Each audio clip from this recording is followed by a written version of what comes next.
ஒரு பக்கம் அரசியல் வேலையும் நடக்குது, ஒரு பக்கம் ஆட்சிக்கான அரசுக்கான வேலைகளும் ஒரு பக்கம் நடந்துகிட்டு இருக்கு.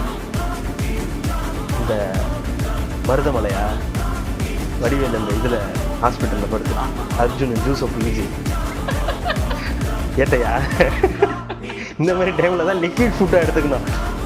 நல்ல மருதமலை நல்லா ஆறுதலாக பேசுகிறப்ப அந்த மாதிரி தான் விஜய் நல்லா பொழிஞ்சிட்டு திமுக தான் இந்த மாதிரி டைமில் இந்த மாதிரி தான் பண்ணணும்னு சொல்லி அதை குடிச்சு எடுத்துகிட்டு போயிடுறது. எனக்கு தெரிஞ்சு இல்லைங்க, இப்போ நடக்கிற நியூஸ் எல்லாத்தையும் ஏண்டா 15 நாளைக்கே இந்த போடு போடுறீங்களே, 60 வருஷமா என்னென்ன பாடுபடுத்திருக்கீங்க. இன்னைக்கு குதிரை பேரம் குதிரை வேகம் என்னென்னமோ பேசுறாங்க. இத்தனை வருஷமா போட்டு படாத பாடுபடுத்திட்டு இன்னைக்கு 15 நாள்ல வந்தவனை பார்த்து இவங்களால சகிச்சுக்கவே முடியல. அதை ஒரு பக்கம் எரியுது, இன்னொரு பக்கம் பிரஸ் மீட் வைக்கிறாங்க. திமுக மீது அவதூறு பரப்பினால் கடும் நடவடிக்கை எடுக்கப்படும், சட்ட நடவடிக்கை எடுக்கப்படும் அப்படின்னு.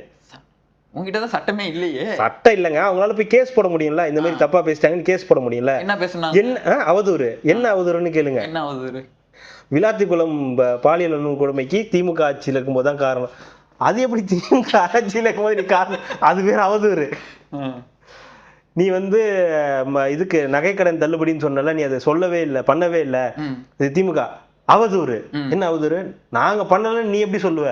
அதாவது நம்ம சொல்ற உண்மையெல்லாம் இவங்க மேல பரப்புற